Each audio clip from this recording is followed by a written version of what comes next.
rare and balanced view on politics in today's world. Based on facts, born of rationality, common sense, and logic, providing context on today's events. This is American Perspective with Rick Thomas. Hello, everyone, and welcome to American Perspective. I am your host. Excuse me. Rick. Oh, goodness. All right. Well, first things first, I do want to send out some prayer request. That's right. A prayer request. All right. A prayer request for 3 Chevy's other half. I won't say her name directly on air, but she went through surgery, pretty major surgery, and is basically recovering from that. So we definitely need to she will be going into surgery. I don't know.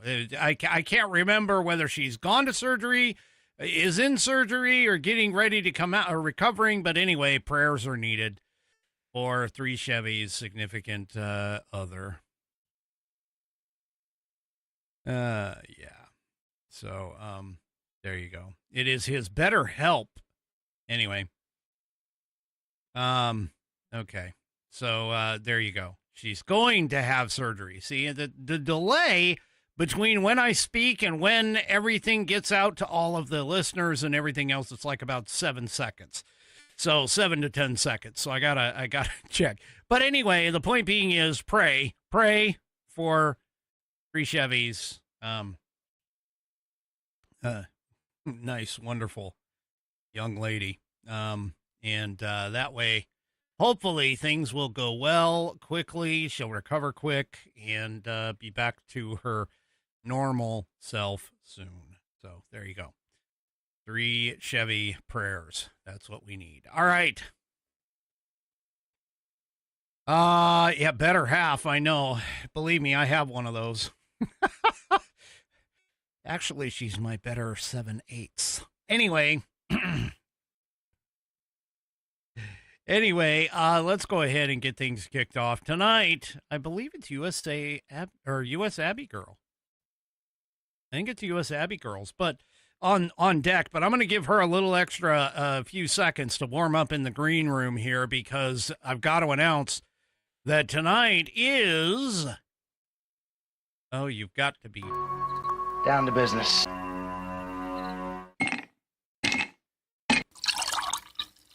That's the nectar of the gods, baby. That's right. It's Whiskey Wednesday. It's like Taco Tuesday, but for badasses. And tonight, if Bonnie's around, there's the 4 Roses single barrel. It's getting down there, though. Only got a few glasses left. But anyway. And there it is. And, of course, it is in the fabulous... Red, White, and Blue True Grit Roots Network. There it is. True Grit Roots Network in the fabulous red, white, and blue logo. That is just gorgeous. I love it. But anyway, here we go. For requisite first sip. Oh, I keep forgetting to say there's the stones, because it takes stones to drink with whiskey. So there we go.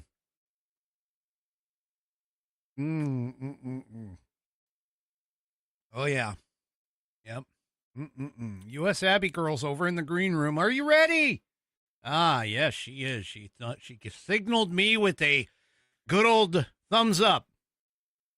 Although knowing her, it probably would have been more.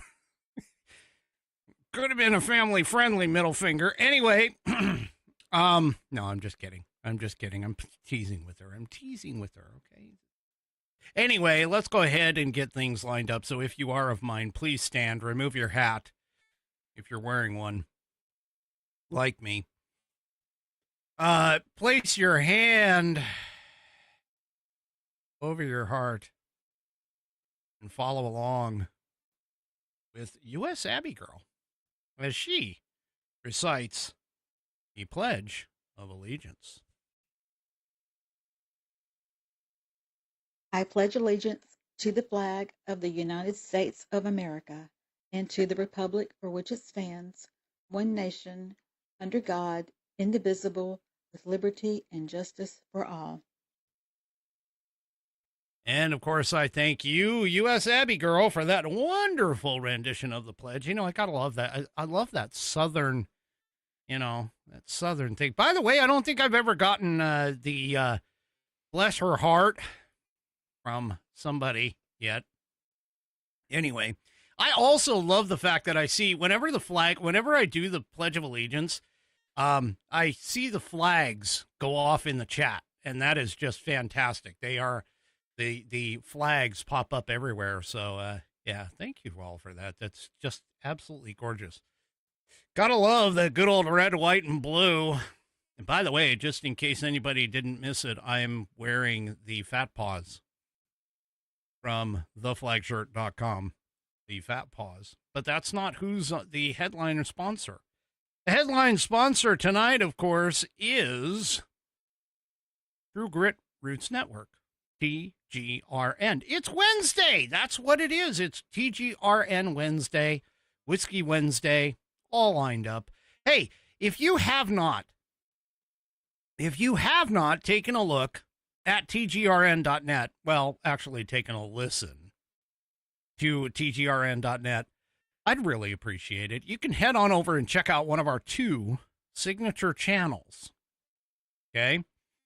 Walter Trout Blues Rock Radio and Dallas Moore Outlaw Radio. You can check out both of them at our website at tgrn.net and take a listen. You can listen to them right there through your browser. All you have to do is click those play buttons. You can see one of them right over here. That's the Dallas Moore Outlaw Radio one right there that's playing. And you can go and just hit the play button and take a listen. Figure out which one you like. And if you like both and you want to take us on the road, all you got to do is download our app. There they are. You can grab them from either the Apple Store or the Google Play location. Yeah. Apple Store or Google Play location. And, Palms is about ready to have some fun with her cat in the bath. Woo! Anyway, the places I could go with that. Moving on. So download our app for either Walter Trout Blues Rock Radio or Dallas Moore Outlaw Radio, or download them both and then configure whichever one you want. Go and check it out at tgrn.net. Download it from the App Store or Google Play. And take us on the road with you. Put us on your mobile app and listen to us 24/7, 365. All over for it. That's right. All over. And hey, if you want to show your support for TGRN, go up here to the menu on tgrn.net. I'm flashing it right now. No, I'm not stripping down, folks. It's just flashing the red light right here on the shop button.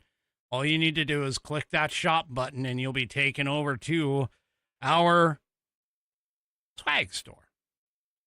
Shop.tgrn.net. That's right, shop.tgrn.net. And that swag store, you can get t-shirts, hoodies, and caps. Each one with the logo of your choice, whether it is the True Grit Roots Network logo, which I think is perfectly wonderful, on a hoodie in black. Oh, look at that. Isn't that just fantastic? Or you can grab the Dallas Moore Outlaw Radio logo or the Walter Trout Blues Rock Radio logo. Or you know what? Why don't you buy all 3 in your sizes? And that way you can change it up. You can wear one week, one the next week, one whatever. Yeah, there you go. Anyway, check that out. Go to shop.tgrn.net and get your swag today. Pick it all up. And then, of course, remember that TGRN stands for True Grit Roots Network, and that they are based out of Austin, Texas. And Austin, Texas, the the live music capital of the world, as Dallas Moore says. So there you go. Grab all of them. Anyway, TGRN, True Grit Roots Network. Yep, check us out today. All right. Enough. Well, we all know that AOC went and basically face planted over in Munich. But you know it's bad when you have clergy. Yes, clergy calling you out on your Marxist philosophy. Now, this clip is a little long. It's about almost 4 minutes long. Okay? Almost 4 minutes long.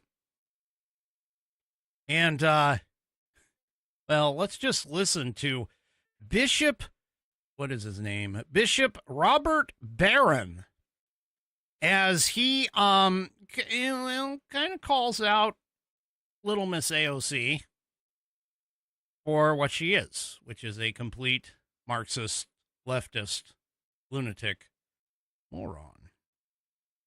Let's take a listen. Marco Rubio's speech was a pure appeal to Western culture. My favorite part was when he said that American cowboys came from Spain. Okay, I got to interrupt for just a second. No, we're not going to listen to 4 minutes of AOC, but I got to interrupt for just a second. Cowboys came from the Spanish vaqueros, our rodeos, the idea of roping, even the Stetson hat was based off of the vaquero, the Spanish vaquero. Anyway, I digress. Here, let's let Bishop Robert take her down. Here she is. Here we go. It's also important to note how thin that foundation is. Everybody, it's Bishop Barron. You know, just last week, Marco Rubio gave a talk that I thought was really good in Munich. He was talking about the shared culture of Europe and America. He referenced Gothic cathedrals and Dante and Shakespeare and even the Beatles. His point was, we got to get beyond just our political differences and find our sources in the great culture that unites us. And then he took a further step that was very much in line with Pope Benedict XVI and Christopher Dawson, namely that culture is grounded in cult. At the root of all culture is something like religion. And so he wasn't afraid to reference the Christian faith as a key element in giving rise to the shared culture of Europe and America. So a really good speech, I thought. Well, then just, I think it was yesterday, I saw Representative Alexandria Ocasio-Cortez answering him. And I was very struck by her answer. I thought it was very illuminating. She said, oh, you know, this appeal to culture, it's so thin because culture is ephemeral. It's always changing. And so we shouldn't pay attention to culture. We just pay attention to the material foundations in the class struggle. Well, all of that, everybody, is right out of the Marxist playbook. First of all, that Western culture, as Rubio invoked it, is thin. The culture that gave us all those great figures, that gave us the rule of law, that gave us respect for the rights of the individual, that gave us our democratic political system, that gave us the university system, that's thin. And your argument is, well, because cultures always change. Well, that's a banality. I mean, of course, cultures are alive. They change and evolve. Doesn't mean for a second we can't identify the key elements within a culture that gives it its character. But also this, to characterize culture as thin is a Marxist move. Marx said that culture is simply an epiphenomenal superstructure on top of the economic substructure. And don't be distracted, therefore, by the culture. That's just protecting the economics at bottom. Well, again, listen to her. Let's pay attention to the material conditions and to class struggle. Again, that's the Marxist playbook. What's worrying me, everybody, is the extent to which political leadership on the left in America is becoming, it's unapologetically Marxist. The mayor of New York City, you know, the warmth of collectivism. He's calling for the confiscation of private property, of seizing the means of production. All language right out of the Communist Manifesto. You know, might I encourage followers of, you know, Mayor Mamdani and AOC talk to some of them. They're still alive, some of them, the people that fled Marxist tyranny in Europe, people laboring under it to this day in Cuba, North Korea, Venezuela, etc. And then this too. It concerns me not just as someone who follows politics, but as a bishop of the Catholic Church. Marx himself said the first critique is a critique of religion, and his political adepts followed him. The first thing that the Marxist tyrannies went after in most cases was religion. I'm getting a little concerned that in some of these leading figures in our own politics, a Marxist philosophy is taking hold. As a religious leader, this is concerning me quite a bit. Take a look, everybody. Attend to the language. In a way, they're telling us who they are and what they're for. And I think that should be very concerning to everybody. God bless you. That's right. It damn well should be concerning to everybody. This bishop is right on target.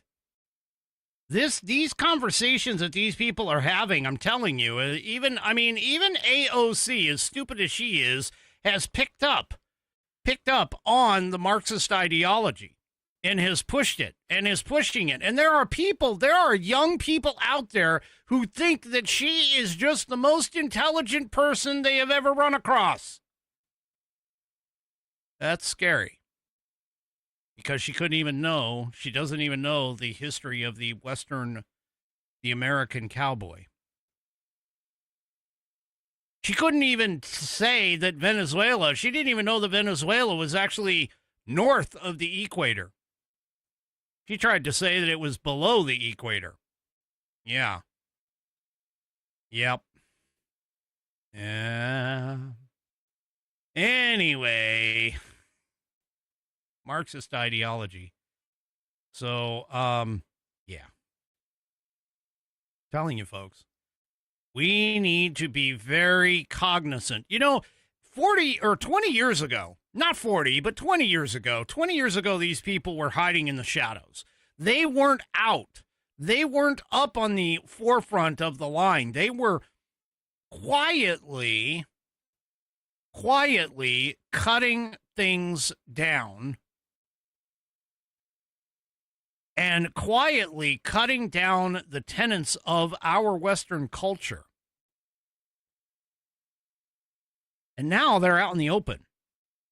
You have people like AOC. You have people like Bernie Sanders. You have people like Mamdani, which I have something about him a little bit later on in the show. But these people, they don't seem to understand the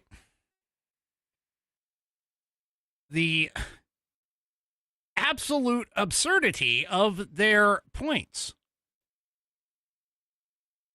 Absolute absurdity of what they're talking about. And they say that they're against authoritarianism. They're against totalitarianism. They're against the oligarchs. They are the oligarchs. They are the totalitarians. They are the authoritarians.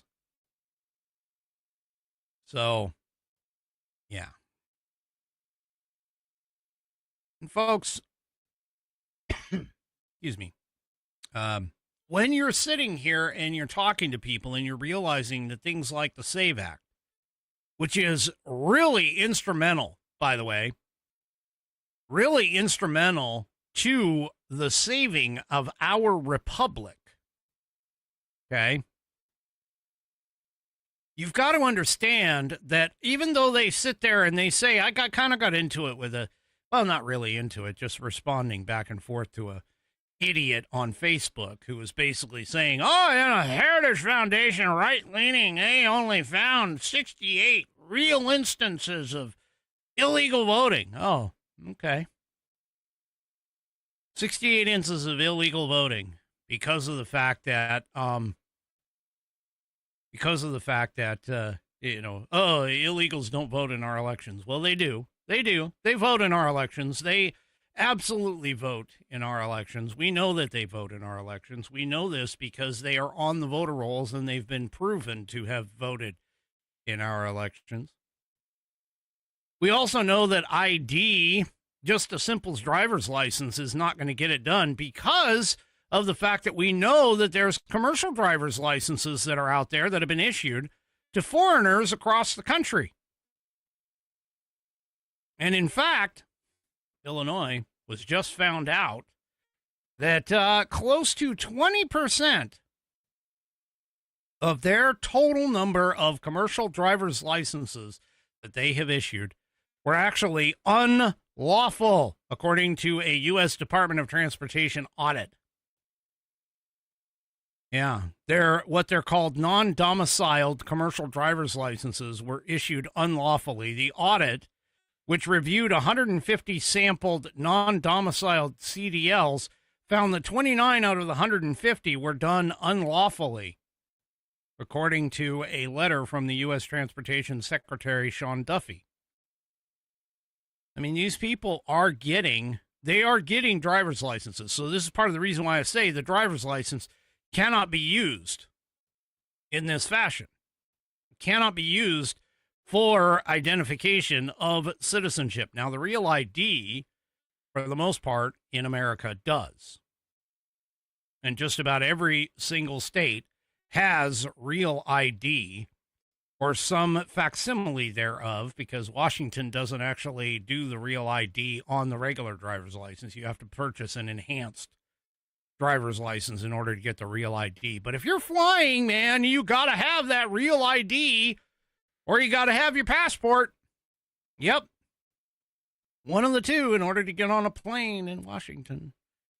Yeah, but I guess women, according to some people, yes, 3 Chevy, I'm talking to your family member. I guess according to some people, real ID is not, you can't, if you're a woman, you can't get real ID because apparently you're too stupid. Well, that kind of covers pretty much every Democrat that's running around right now. Yeah. Anyway, we're being overrun by illegals. I'm telling you, we're being overrun by illegals. We're being overrun in our Democrat colleagues. I can't even call them colleagues, really, but our Democrat idiots are the ones that are bringing it in. They're bringing it along. They're the ones that are pushing all of this. Those morons. This is part of the reason why you got to be careful who you vote for. Be very cautious in terms of who you vote for. For an example, even if it's the Republican, man, you got to be careful. Can't just go, hey, vote Republican. Although I will tell you that my personal thing is, and I've told my kids this, it's like, when in doubt, vote Republican. Chances are that you're, that if you vote Republican, you're not going to get necessarily you're not necessarily going to get a bad apple per se, but they do exist.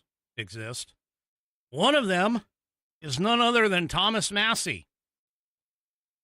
Well, Thomas Massey opened up his mouth. See, the thing about it is with these people who sit here and, try and act like they're, oh, we're doing this for altruistic measures. We're doing this for altruistic reasons. So on and so forth. And, yeah. Thomas Massey has finally outed himself as to why he's doing this.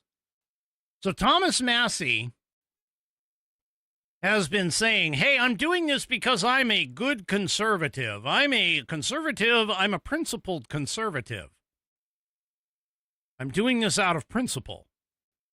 This is not, I'm not doing this because I, whatever, insert whatever reason you want. He's saying, I'm doing this out of principle. Well, he gave an interview to Politico. You know that leftist news outlet, Politico, publishes the Politico playbook, which is 100% leftists. Yeah. Anyway.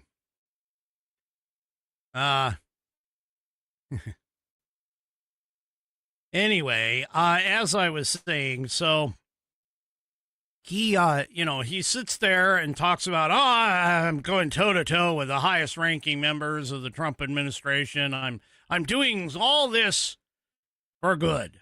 Yeah. Well, it turns out that according to his conversation with Politico, he actually dropped his guard and said the truth. Here's the question. He's like, when was the last time you talked to Speaker Johnson about the Epstein matter at all? Here's Massey's answer. He goes, one day they needed my vote, and I offered to give them my vote if he would issue a press release thanking me for all my good work on the Epstein Files Transparency Act. Wait, what? You would give, he's giving his vote to the Republicans. Now, keep in mind, Thomas Massey is a Republican. He's going to give his vote to the Republicans if Johnson would issue a press release thanking him for all of his quote-unquote good work on the Epstein Files Transparency Act. Really? He continues and he says, well, that's all that's required. That's all I required to get my vote. In other words, you're a narcissistic, pat on the back lover. Yeah, praise me publicly and I'll vote the way that you want. That's according to Chicks on the Right. Yeah, he's principled. He's a principled conservative, but yet he tell them that he withheld support on a key vote because he wasn't praised by Speaker Johnson. Talk about a frickin' low-life, small-brained. Look, we all know that to get into politics, you do have to have some level of narcissism because you're sitting there and you're like, hey, I want you to love me. Love me. Please love me. Yeah, no. And these are the same people, especially Thomas Massey, who sits there and calls Trump childish. Oh, yeah. All right. Yeah. Massey. So if we were to like plaster Massey's name all over the place and say, hey, Massey's just the greatest thing since sliced bread. He's the greatest Republican, so principled, so fresh, so face, whatever. And we would be able to get him to just vote the way that we want if we just put his name on a poster and like plastered it everywhere. Really? Oh, shit. Sounds like he's an easy mark. Yeah. He's a useful idiot. That's what he is. He's a useful idiot.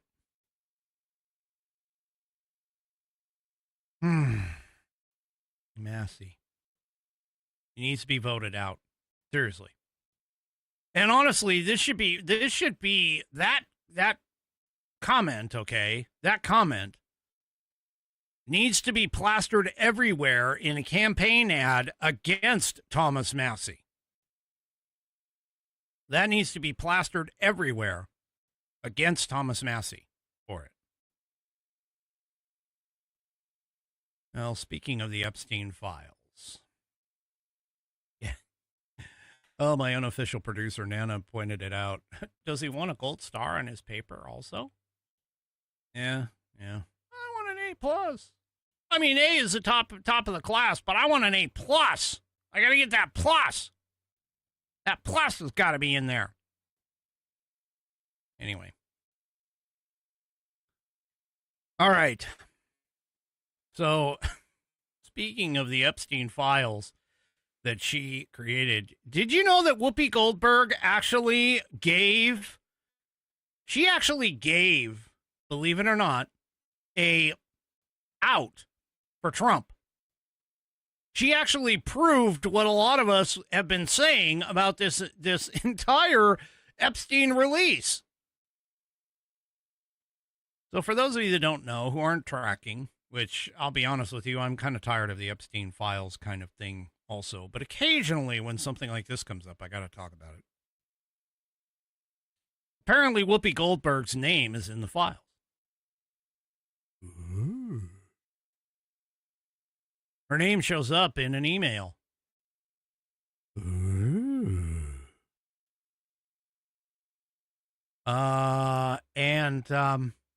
She stated on The View, she finally broke her silence about the fact that her name and emails were found in the Epstein file drop. And here's what it is. She basically says, in the name of transparency, my name is in the files. And yes, what does it say? It says, Whoopi needs a plane to get to Monaco.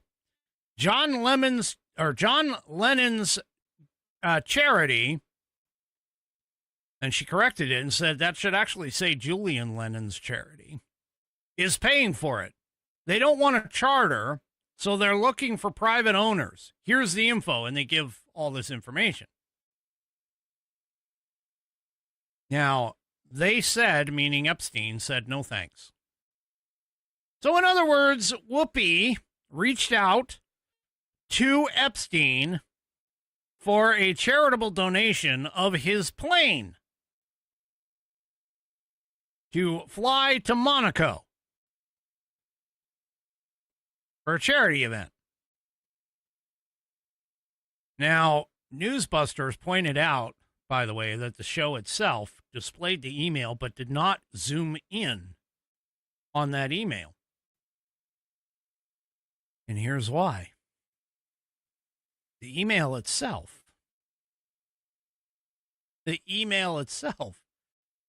was sent after Epstein had already pleaded guilty, or agreed to a plea deal, I should say, to admit guilt to a charge for procuring a prostitute, as well as a charge for procuring a child for prostitution. Now, Joy Behar unwittingly, because she is probably one of the dumbest people on the planet, unwittingly gave Donald Trump an out. Because she basically said, and I quote, in other words, anybody can be on this list. Oh, bum, bum, bum. Really? Anybody can be on the list. So then why is everybody freaking out about Epstein's list? Oh, anybody can show up on that list. Now, apparently, anybody can show up there. Nobody there. I mean, anybody can show up there. According to the witches on The View, anyone can show up in the Epstein files, and it's perfectly fine. Goldberg, of course, replied to Joy Behar and said, well, that is my point. Because I'm telling you, when I tell you people are trying to turn me into, I wasn't his girlfriend, I wasn't his friend. Oh, you weren't his friend, but yet you were close enough to the man that you were able to reach out and say, hey, can I borrow your frickin' plane?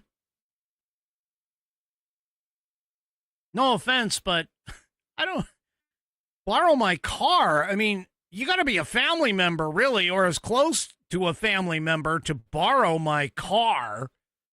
And this is a frickin' $1 billion plane. Sarah Haynes, of course, said, oh, you're too old for him. Goldberg replied to that and said, not only was I too old, but it was at a time, this is just not, you used to have facts before you said stuff. Oh, really? You have to have facts. Behar tries to recover and says, but Trump is on the list 38,000 times. Come on. Really? Goldberg, of course, says, well, I can't speak to him, but I'm speaking about me because I'm getting dragged. People actually believe that I was with him. It's like, honey, come on. Oh, Oh, so in other words, your name comes up because you're apparently close enough to Epstein to ask him for his billion-dollar plane, to borrow it, paid for by another charity, to head off to Monaco.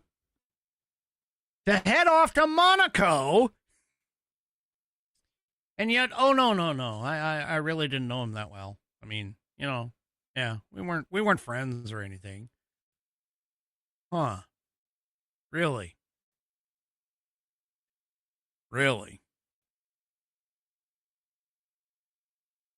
Now keep in mind that the witches on The View, okay, the witches on The View previously kept saying, and they were excoriating President Donald Trump. Oh, you're in the Epstein files. Yes, his name is mentioned 38,000 times. 90% of the time, it's Epstein saying that he doesn't like Trump. Gee, I wonder why. Because Trump threw him out of Mar-a-Lago? Because Trump testified in his first trial? Yeah. But, of course, they can excuse, Goldberg reaching out and asking a man, hey, can I just borrow your plane to fly off to Monaco? I mean, that's, to Whoopi Goldberg, she's saying, oh, this is just like, me going over to my neighbor and asking to borrow the weed eater for the day. Is it? I don't think so. You do realize that those planes cost thousands of dollars per hour to operate. That if you fly off to Monaco from the United States, I don't know, what is that, like a 5 or 6 hour flight there and another 5 or 6 hour flight back? I mean, well, it's probably longer than that, because I think if I recall correctly, my flight to England coming out of New York was something like 8 hours. I mean, seriously. What the hell? I don't know about you, but I sure as hell would be like questioning my association with somebody and being like, hey, who is it that I can just call in my Rolodex to get me a plane to go somewhere? Yet they sit there and talk about, but Donald Trump, just because Donald Trump is in the files, he's automatically a pedophile.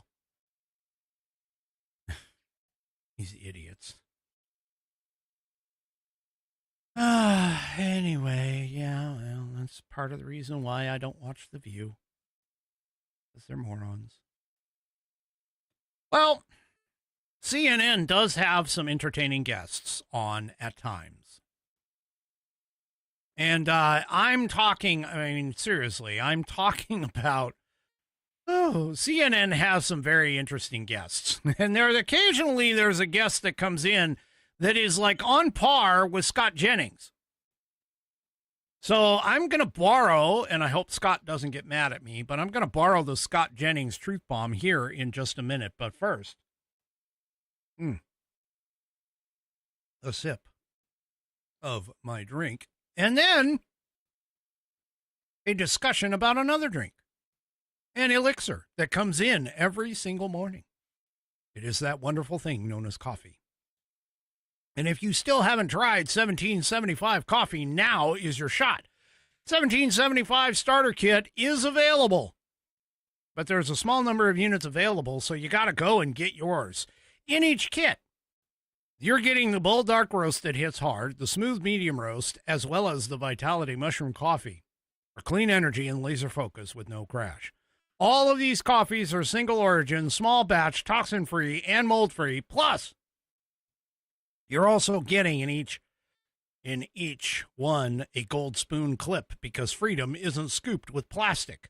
You'll also be receiving a frother that is strong enough to stir up not only your coffee, but your mother-in-law's opinions.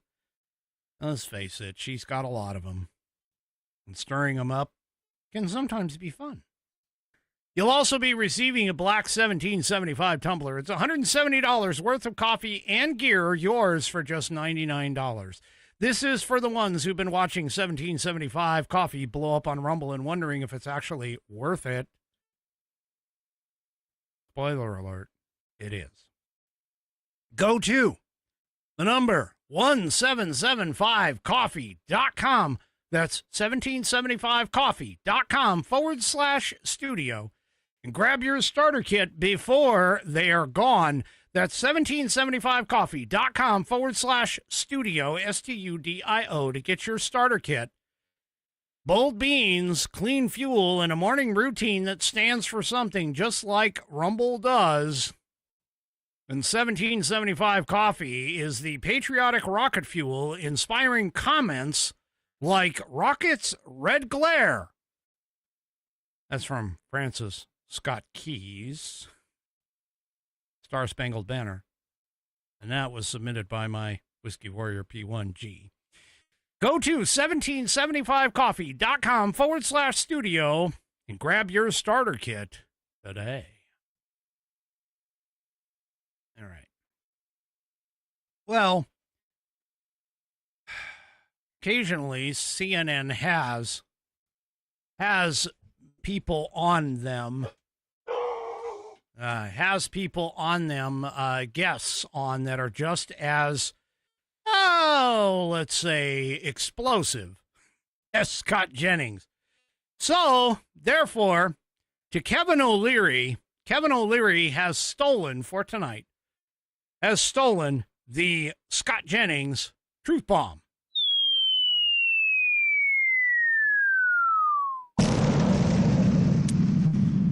All right, so we've got a couple of them. We've got a couple of these. The first one here has to deal with the voter ID.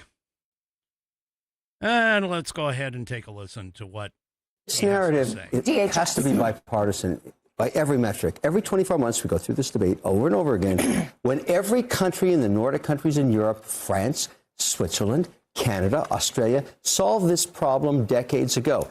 A, you got to be a citizen to vote. You got to prove it. We all agree at the table on that one. Number two, there's such advancement in technology to make sure there's no cheating. We should implement it here and get all this crapola over with. It's getting almost boring every 24 months. Oh, the election's rigged. Oh, this guy's doing this. This guy's doing that. No other country has this narrative. Nobody. So why is it that everywhere else they can use ID to vote, and yet we're supposed to be the bastion of freedom, the lighthouse for it, and we can't? What the hell is wrong with us? Well, what's wrong with us is the fact that we have these dumbass Democrats. Yes, I am calling out the dumbass Democrats. These dumbass Democrats who sit there and say, voter ID, it's racist, it's sexist. Women can't get it because, well, why? I mean, that's the question. That's the question you ask these people. When they sit there and say, voter ID is racist, why? How is it racist? Explain to me how voter ID is racist when you have to have an ID to buy, simple cold medicine. You have to have an ID to purchase alcohol. You have to have an ID in order to, check in at the doctor. How is voter ID racist? How is voter ID sexist? What woman do you know of who has changed her name? Never mind the fact that whether or not she's gotten married, who the hell cares why? But what woman has ever changed their name and not had an updated ID? I'm just asking the question. How is that even possible? Now, again, I go back to the whole point. They're saying, well, in order to register to vote, you have to prove you're a citizen. Well, you have to prove your date of birth. What's the number one the number one document that would not only prove that you're a citizen, but also prove your date of birth. Oh, son of a bitch. It's a birth certificate. Yes, folks. Oh, seriously. Seriously. I don't even understand these people. They have no leg to stand on whatsoever on this. So hat tip and applause to Kevin O'Leary for bringing that about. Well, this second Kevin O'Leary truth bomb has to deal with Zohran Mamdani. That's right. You know, the other socialist idiot that actually got elected in New York City. You remember how he got elected? Oh, yeah. And back to the name change thing. 3 Chevy does bring up a good point. And like I said, I have the smartest listening audience in all of the ethosphere, the internet ethosphere. He says, I pointed out that if a man changes his name, he would have to do the same thing that a woman does. Yeah. Anybody. It doesn't even matter. Male, female, dog. Well, not a dog. But, yeah. You change your name, of course you have to file all those other documents and get all of your other documents changed. That's why I don't want to change my name. I mean, not that I really have a name that I would want to change it to, but, yeah, seriously. These leftists sit here and they talk about, women, how many women are going to get disenfranchised by this? You mean to tell me that a woman hasn't gone through the process to get their name changed before and can't figure it out? Is that what you're telling me? So you're basically calling me as a male out on the carpet saying that if I wanted to change my name, I wouldn't be able to know how to do it either. Because changing your name, oh my God, it's like, I'm not going to be able to figure this out. Oh, it's just so complicated. Really? Seriously. I mean, come on, folks. Let's be real about this bullshit. Oh, call them on the carpet. Anyway, where was I? Oh, yes. Zohran Mamdani. Well, he apparently revealed his New York City budget and all of the things that he wants to do. He basically said, hey, folks, here's everything that I want to do, and here's how I want to pay for it. And here's how I'm going to pay for it. I wrote this on X.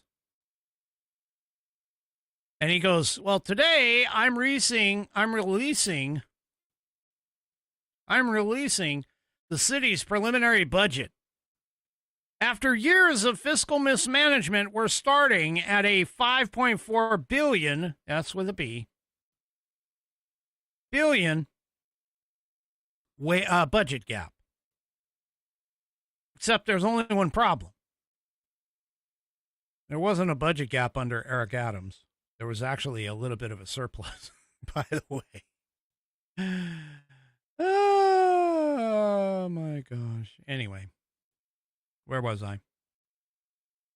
Oh, my words have disappeared. Let's restart that. Yes, okay. Words disappeared. Anyway, where was I? Oh, yes. So Zohran released the city's preliminary budget. Now, here is what the budget tells. He wants to cover that $5.4 billion budget gap by doing 3 things.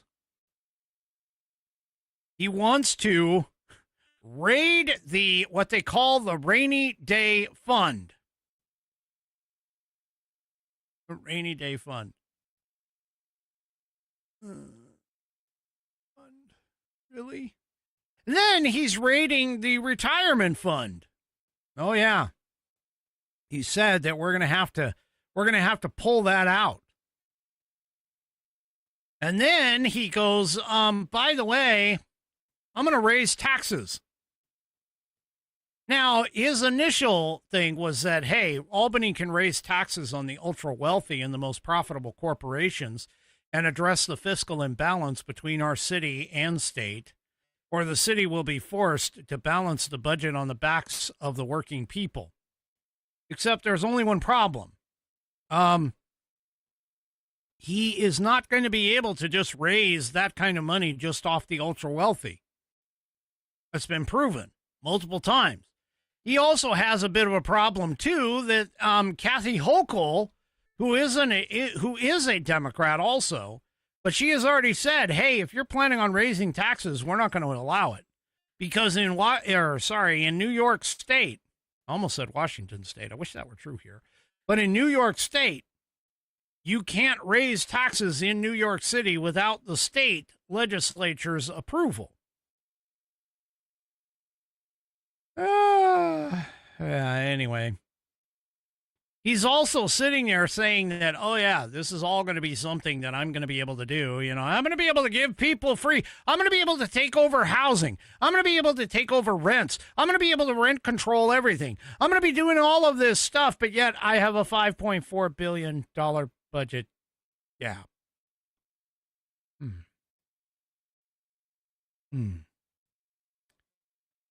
There's also a rising cost tied to migrant services that he supports.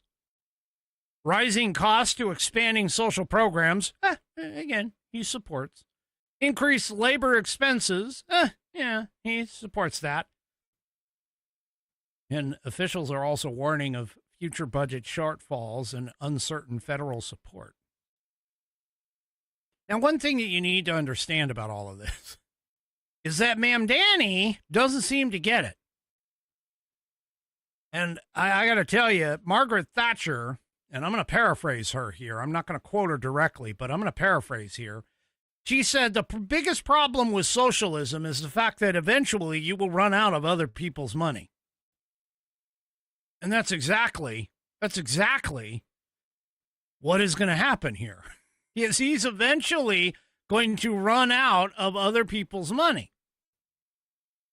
Now, you recall that earlier this week, I pointed out that New Yorkers were being woken up by the Islamic call to prayer starting at 5 a.m.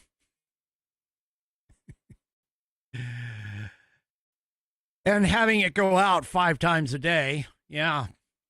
You know, some idiot likened that to the bells of the cathedrals. And all I have to do is point out the bells in the cathedrals usually ring at noon. That's it. Anyway. Well, Kevin O'Leary, he's kind of a smart guy. I mean, he's sort of intelligent. I would say that he just has the name Mr. Wonderful. He's just a part of one of the most successful business shows that there are. He goes up against Mark Cuban all the time. Mark Cuban, another brilliant, useful idiot. Anyway, Leary on a panel, another CNN panel. Well, here, let's just point out what Kevin O'Leary said about all of this.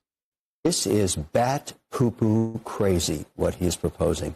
And probably sometime next year, within 12 to 18 months, I will meet him in Miami and give him Real Estate Agent of the Year award. Because I'm not happy with what's happening. I can't get across the bridge anymore. I live in Miami Beach. Everybody from New York and New Jersey and Massachusetts is moving into my neighborhood. I'm pissed off. And this guy's just doing more of it. What he's proposing is beyond insane, but I love it. You are now, very I'm like everybody else. Listen, you guys live here. You're not paying your fair share. I don't live here. You've got to pay 110%. That's the right thing to do. Because he's not cutting spending. No, but he's just going to tax you into oblivion. I found this very interesting chart, some data for you, Kevin. Thank you. The last time there was a tax hike on the wealthiest, this was in 2021. Take a look at this chart. You see what's going on there? The number of people making more than $200,000 in the city increased. The number of people making between $200,000 and $1 million increased. Everybody who makes a lot of money, there were more of them in New York City. Okay, so the idea Abby, that there was some... True, Why not increase taxes for 110% if it's so good? Look, let's go. Don't get mad at me. I'm not mad. I'm excited about it. I'm just asking you. Because I want you to pay, not me. I'm asking you, is there really proof of the brain drain that you say, it's the money drain? England in the late 60s. Okay. It's called So France then why in the are late there 80s. more multimillionaires in New York now than the last time they raised taxes? Listen, I don't think they're paying their fair share. I have lived They're in not South paying their fair Florida for 46 years, and there is no doubt that we are seeing an exodus of very, very wealthy people, billionaires, from California and from New York into South Florida. In Florida, there are no state taxes. Every day I open up the news and there's a new real estate record that has been broken in home sales because Larry Page is moving down and he just bought a place for $100 and some million. Zuckerberg's moving down. So the bottom line is this. When you put a hike on taxes on just the very wealthy, you run the risk of those very wealthy not paying it because they will find a way to have a loophole and to skirt those taxes, even if it means moving to Indian Creek and, living in billionaires' bunker. They can afford to do so. The people, the people who have to live in New York to work may not be able to afford to do that. But if you've got your private plane and you've got the ability to move, people we're talking are about moving. people who make more than $1 million a year. It's not exactly, maybe in New York it's Is that what he's going to tax people? In California, it's billionaires. That's what the proposal The proposal is, people who make more than $1 million a year. It's a very specific group of people. And I'm just asking, realistically, are we really going to see what you're claiming we're going to see? And there are we're seeing it. There are tons of wealthy people moving from California, from all over the country to Florida. But it's not the and to person Texas. it's not the person making $1 million a year, which in New York is not as much as it sounds in other places. So it's the person making $50 million a year. Exactly. That's moving. Exactly. So people making $50 million a year are moving, but many other people who are making much less than that, but still much more than middle-class people, are probably not moving. See, that's part of the problem. First of all, I'm just going to point out that the cost of living in New York and California is such that, you kind of need to be making $200,000 a year in order to survive in those places. You need to be making $250,000 a year in order to survive. Well, here's the thing. These people that are way up high in terms of their money aspect, how much money they're making, they've already moved. They're moving. They're gone. Navarro's already pointed it out. Anna Navarro even joined with Kevin O'Leary in talking about this. And even so, even if they can tax the ultra wealthy, eventually those ultra wealthy are going to disappear.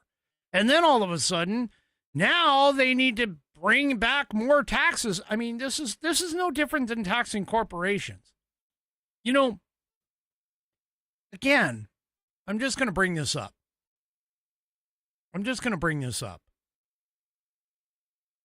Ronald Reagan made this point in one of his speeches.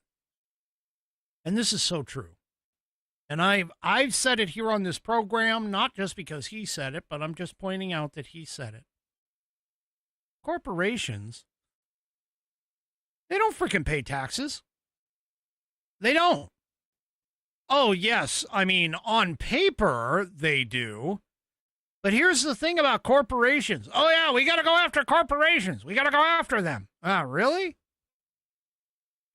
Every single dollar, every single penny that is a cost to a corporation goes into the cost of whatever product or service those corporations are providing to the American public or the international public. Every single one. It is a net zero-sum game. And this is why the leftists don't understand basic Econ 101. All these corporations do is take in whatever the cost it is to bring in, the electricity, the building, the taxes, the property taxes, the health care, all of this stuff, all of the benefits and services, even to their own employees. That is all added into the cost of whatever the good or the service is, or both, if they happen to be doing both. That's known in the economics world. Economics 101, it's COG. It's COGS. It's called the cost of goods and services. Everything gets put into that cost calculation. There is nothing that is left out. I promise you. Every time you look at somebody and you say, hey, what is your cost for this? What is your cost? They know. Some of them know down to the penny what it costs to produce one widget or to produce 1 hour's worth of a service. They know how much it costs. And that cost includes everything. And what do they do with it? Well, they take that cost in order to figure out their price, and they say, you know what? I'm going to put a profit margin on that cost of, let's just say roughly 30%. Now, a gross profit margin of 30% does not actually give them 30%, because there's other things that go involved or that are involved in that to come up with their net profit margin. But generally speaking, they take the cost, they add a percentage of whatever that cost is in terms of whatever the percentage of that cost is, and they say that's our profit margin, and then we're going to go and that's what our price is going to be. That's it. That's a bit of a simplistic formulation, but that is pretty much how price is figured out. Corporations don't pay taxes. They never have. It's all on the people who buy those goods and services. It's on, in this case, the American people who buy and purchase their products, whatever that widget is. And they figure that out to the penny. And they figure that out all the way to the point of, hey, I want to make, 30 points on the deal so that I can bring home a net value or a net profit of around 10 or 15%. And that's what they do. Corporations don't pay taxes, folks. We do by purchasing their products. It's paid. It's passed all the way down to the price. It's already figured into the cost of goods and services. The cost, again, how much does it cost me to transport these materials from point A to point D or Z in front of my customers, so on and so forth. And you need to understand, too, that as California and New York start losing people and start losing that high-end money, then all of a sudden that lower edge border that says, oh, yeah, remember how Biden was saying, oh, I'm not going to tax anybody who makes less than $400,000 a year. Well, eventually you're going to run out of people that make $400,000 or more a year. And as the coffers start going dry, then the next thing it'll be, I'm not going to tax anybody who makes less than less than $300,000 a year. And then it'll move and it'll say, no, this year I'm not going to tax anybody less than $200,000 a year. Because eventually people are going to run out of money. They're going to run out.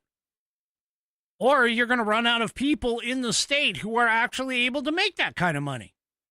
In this case, the city. We've already seen it. We've already seen it in California. If California is, you want a microcosm, if you actually want a microcosm to understand what the impact of all these leftist ideals are going to do to a environment or to a economy, or to anything, just look at California. California California does all of this stuff. And what do? The first thing that they're doing is they're saying, oh yeah, we're going to do this is going to be a wealth tax. So you haven't even made any money on anything yet. And you're going to be taxed on whatever that value happens to be of whatever the widget is that you own. You've never made a single dime on it. And you're being taxed on its value. That's what the wealth tax is. It doesn't work. Because eventually, which is what's happening in California, the richest are like, hey, I don't want to be taxed on something that I haven't even given it or gotten any gains out of, so I'm out of here. I'm gone. And they've left. And now all of a sudden, you're going to have less rich people to tax. And the less rich people you have, the less money you're going to bring in. Yeah.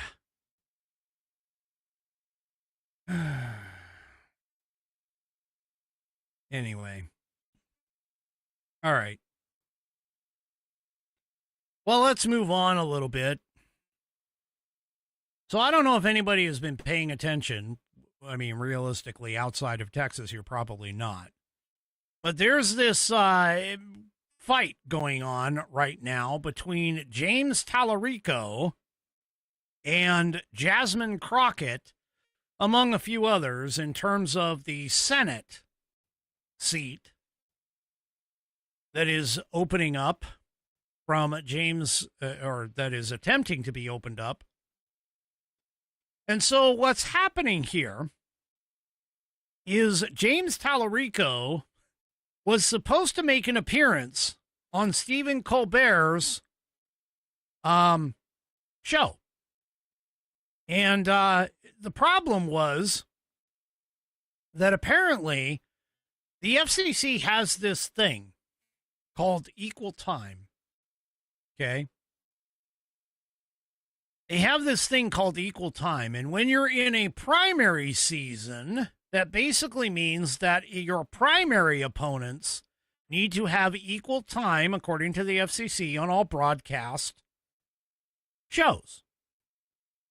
Okay. Now, there are a few exceptions here and there, but for the most part, it's pretty much any time you do a broadcast, if you do an interview with a primary person, in terms of the primary, a primary person, that you give equal time to your opponents. Well, the problem is that Stephen Colbert had James Tallarico on, and CBS refused to air the interview. In fact, they had to take the interview and stick it on YouTube because of the plain and simple fact that YouTube doesn't have the same restrictions that under the FCC. Streaming is exempt. And so anyway, they went and they had to move the interview and put it on their YouTube channel. Well, the thing about Stephen Colbert is he tried to make it sound like the FCC did it on purpose. Well, this is a rule that's been in place for decades. It really is. And, yeah, they falsely claimed that Trump and FCC Chair Brendan Carr threatened CBS if they chose to air the segment. Yeah. They also made up a story about CBS claiming that it was because of financial reasons to cover for these supposed threats. Except there's only one problem. CBS came out and said, hey, we didn't do it because of the fact that we didn't want to have to bring Jasmine Crockett on the show for equal time. It would have required Colbert to have Jasmine Crockett in equal time to have airtime. And even people like Brian Stelter, okay? Brian Stelter, who is, you know who Brian Stelter is, Potato Head himself. He even admitted that this was the case. These people, they're trying to make it sound like Trump did it, Trump did it, Trump did it. No.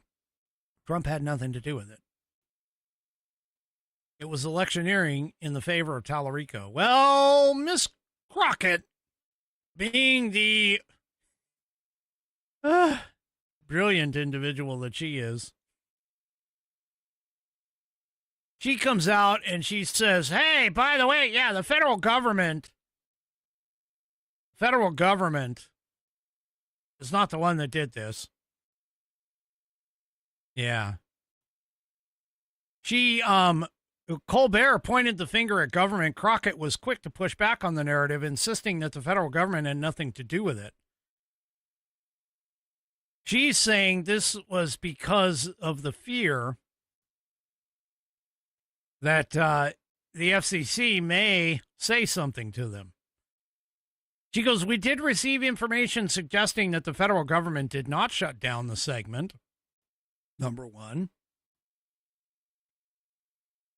That was my understanding, that the federal government did not shut this down. And we will do an official statement once we get another official statement that we anticipate is going to be coming from Paramount. So we will read what they say, and then we'll go from there. Yeah. She was like, yeah, it's the reason why they shut that down is that, they just didn't want me on there. Okay. Yeah. No. Brendan Carr, of course, reiterated the guidelines in late January, reminding networks of their obligation to provide candidates equal airtime. He says, for years, legacy TV networks assumed that their late night and daytime talk shows qualify as bona fide news programs, even when motivated by purely partisan political purposes. Today, the FCC reminded them of their obligation to provide all candidates with equal opportunities. CBS's statement, of course, said that Colbert opted to post the interview on social media rather than broadcasting it in order to work around the FCC's new guidance requiring shows. This isn't new guidance. Come on. Requiring shows to provide competing candidates equal time on air. Crockett has been on Colbert's show multiple times, but that she did not get a request to appear on his show now that she's in the primary. So, yeah. Oh, they're fighting. They're fighting. They're fighting. Internal fighting, folks. Internal fighting. All right. Well, the Democrats, of course, have shut down DHS. You remember they made a claim, or they made a request, demand, more like it. How they said, hey, you know what? We want more oversight on ICE. Well, now an internal watchdog has been forced to pause immigration enforcement audits as the partial shutdown in the government hits its fifth day. The Department of Homeland Security's internal watchdog has been forced to pause a significant chunk of its oversight in immigration enforcement because Democrats continue to withhold support for funding the agency. A spokesperson for the DHS Office of Inspector General told Fox News Digital on Wednesday that most of its audits and inspections have to be paused during the partial government shutdown, including many dealing with ICE. The Democrats have been sitting there. And, saying, oh, we need more oversight for ICE, but yet they're holding back on that money. Now, at least 7 probes into ICE conduct have been suspended while Democrats have been walking away from a bipartisan deal to fund the government. Yep. And speaking of ICE, Well, Minnesota apparently thinks that with all the quote unquote damage that ICE has done in their state, they are entitled, is the best word to put there. Took me a minute to think about it.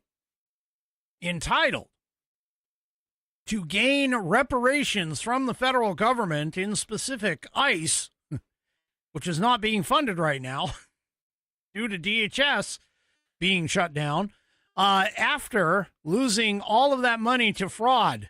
So Tim Walz and Jacob Frey, whatever his freaking name is, they seek federal reimbursement as the state faces scrutiny over the massive social services fraud. Hey, I'll tell you what, Walz and Frey, why don't you go after those Somalis and go get your money there? Walz recently stated, hey, the federal government needs to pay for what they've broken here. There is going to be accountability on the things that happened. But one of the things that is the incredible and immense costs that were borne by the people of this state. Oh, what about the immense cost, incredible and immense costs of all the fraud that you participated in on the account of the American taxpayer? How about that, Mr. Walz? Mr. Walz with no balls? Tampon Tim, yes. He continued on and he says, well, the federal government needs to be responsible. They don't get to break things and then just leave without doing something about it. Okay. So you don't get to steal and then just leave. Yeah. Anyway. What an idiot. Frey, whatever his freaking name is, estimated the economic and financial cost to his city to top $203 million, telling Minnesota Public Radio that he would like to see the state and federal governments help pay. Okay. Well, I want the state of Minnesota to repay the American taxpayers across this country for all of the fraud that you idiots allowed the Somalis and the Somali immigrants and others to steal from us. How about that? The millions and billions, which now, by the way, the number has changed from 9 billion to 18 billion. It's almost double now. Anyway, Minnesota itself estimated a total of $47 million in lost wages for people afraid to leave home for work, $81 million in small business revenue losses, and $4.7 million from hotel cancellations, according to the outlet Minnesota Public Radio. Yeah. The things that were broken, by the way, were due to Minnesota not following federal law. Dumbasses. Anyway, well, if I was going to play that song, it would definitely be right now. Oh, but I got to move on. Anyway, yeah, these guys, I'm telling you, I can't even imagine what kind of audacity do you have to basically go, hey, my state absconded, my state citizens that I protect. Some people think that they were a part of, but my state citizens that I protect absconded with $18 billion estimated, or $9 billion estimated, whatever the hell the cost is. But I want to backcharge the federal government and the American taxpayer for a few measly million. Oh, my God. Yeah. I'm sorry, folks, but seriously, I mean, this is how dumb these people are. This is seriously how dumb these people are. I can't even imagine. They're just so, what? Massive amount of fraud. They should just shut their damn traps and go slink away out of public view for a little while. But no, they lack the what is it called? The self-awareness to do that.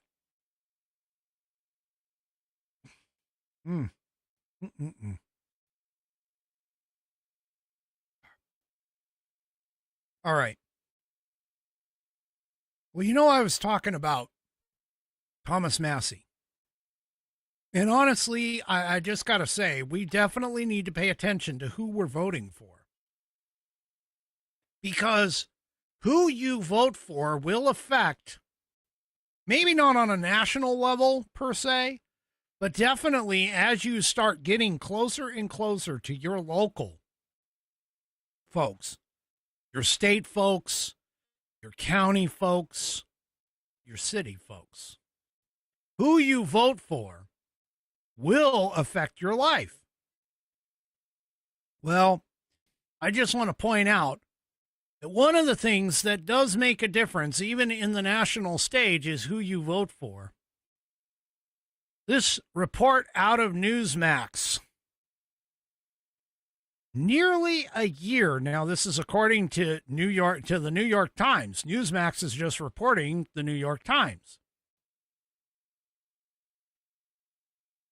Nearly a year after Donald Trump unveiled a budget blueprint calling for some of the steepest spending reductions in modern history, Congress, that's right, the U.S. Congress, has declined to adopt many of these proposed cuts. This is according to a report on Tuesday by the New York Times. Lawmakers from both parties have largely set aside the administration's most aggressive reductions for the current fiscal year, preserving a wide range of federal programs that the White House had sought to scale back or potentially even eliminate. As a result, Congress is on pace to approve more than $1.6 trillion, yes, that's with a T, trillion, in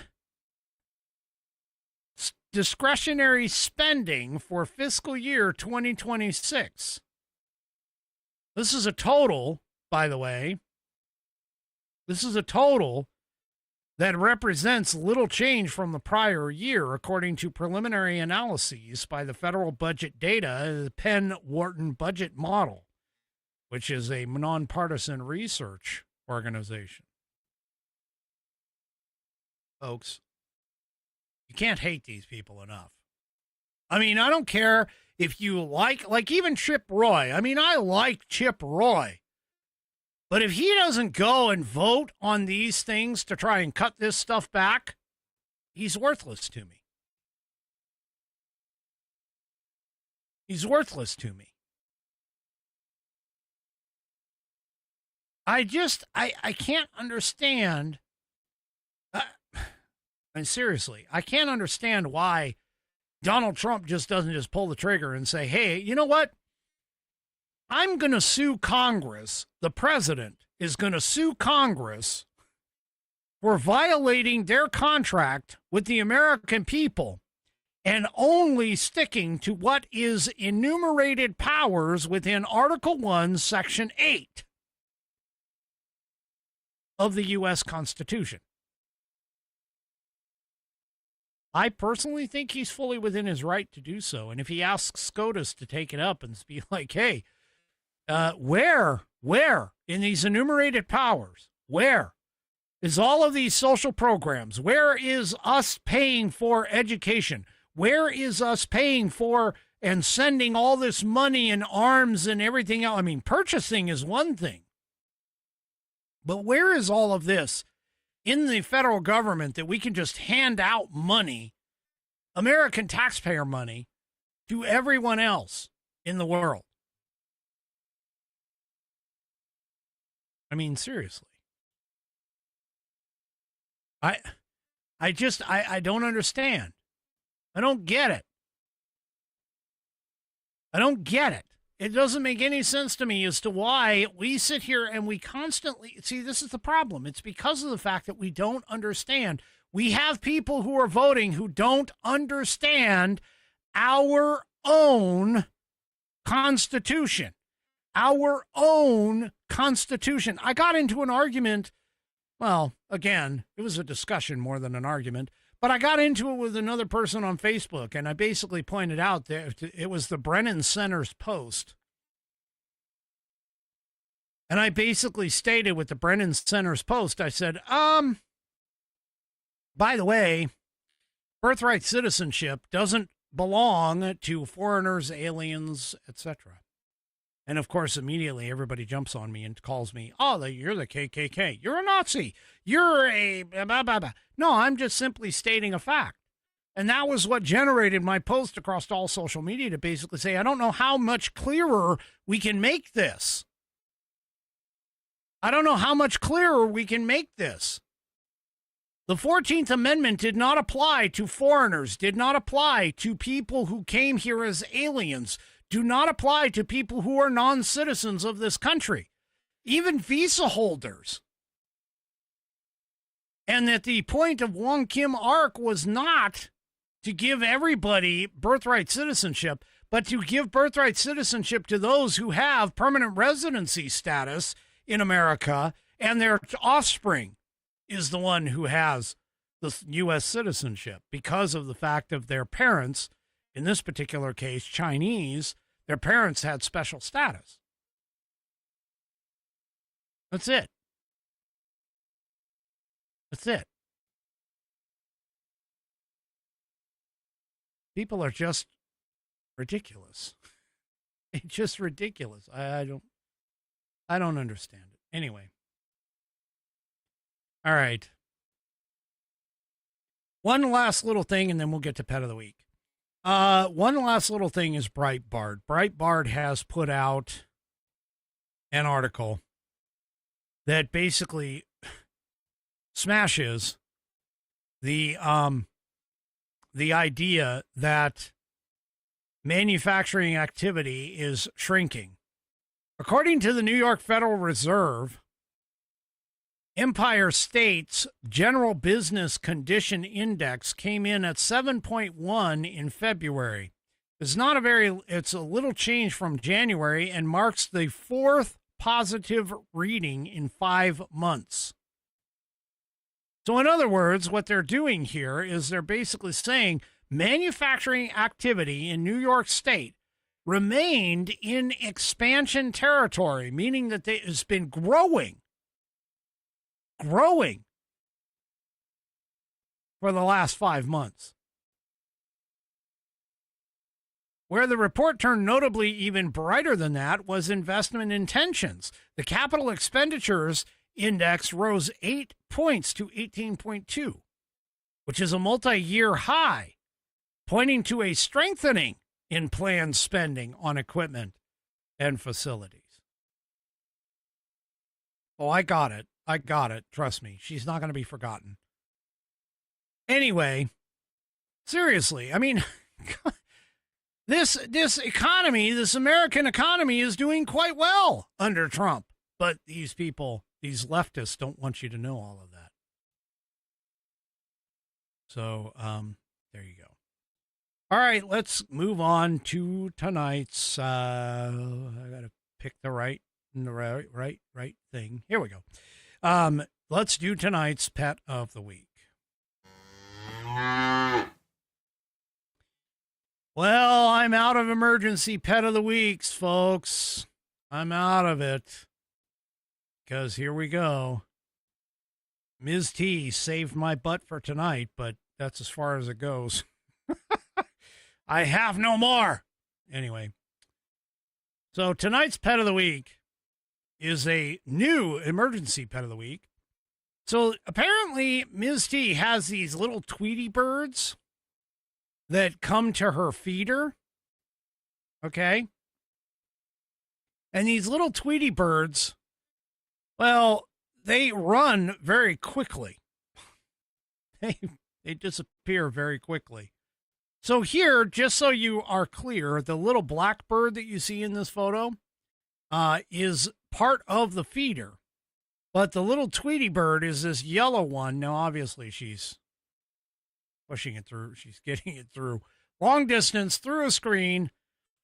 I'm reminded of like my cousin Vinny. How did you get a positive ID shooting through this screen on this through these trees and these bushes? And anyway, so there we go. There is the little Tweety bird.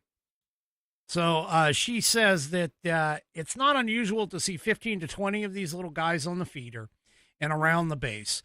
It gets refilled about once a week, and her orange cat called Cinny has yet to encroach anywhere near their territory, and it's always hilarious to watch his expression when they explode into the air. So there you go. Anyway, all right. Oh, so that is tonight's Pet of the Week. So do me a favor, if you haven't already, you can send in your Pet of the Week you can send in your Pet of the Week to fans, FANS, at AmericanPerspective.online. And that's a Wednesday night thing. So there you go. It almost looks like, to me, it's like a yellow finch or something like that. I don't know. I'm not an avianist or whatever they call themselves. But anyway, there you go. That's tonight's Pet of the Week. All right. So before I take off, I do have one more thing to do, which seems to be a fan favorite here.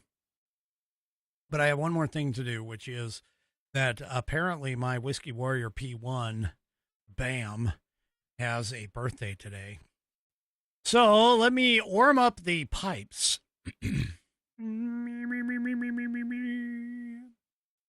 And let's go ahead and sing to Bam, who is a longtime Whiskey Warrior P1, and also has wishing her the happiest of birthdays. Here you go, Bam. Happy birthday to you. Happy birthday to you. Happy birthday, dear Bam. Happy birthday to you. And many more. All right, Bam. You know, it's pretty sad that you guys get excited about me singing happy birthday. Anyway, I digress. Happy birthday, Bam. Have a great one. I hope you had a great one. And we'll see you next year. All right, folks, that is it for me for this evening. Do me a favor, if you haven't already, head on over to rumble.com, get yourself an account. It is free. And once you are signed up and signed in, you can search up the American Perspective channel and hit that green follow button to get notified every time I go live. Also, too, don't forget to hit those thumbs up, thumbs downs, and, of course, thumbs sideways across all of my shows, all of my outlets, whether it's X, YouTube, Facebook, or Rumble. We will see you tomorrow night, 5 p.m. Pacific, 8 p.m. Eastern Time, right here on American Perspective. Have a great rest of your evening, and good night, everybody.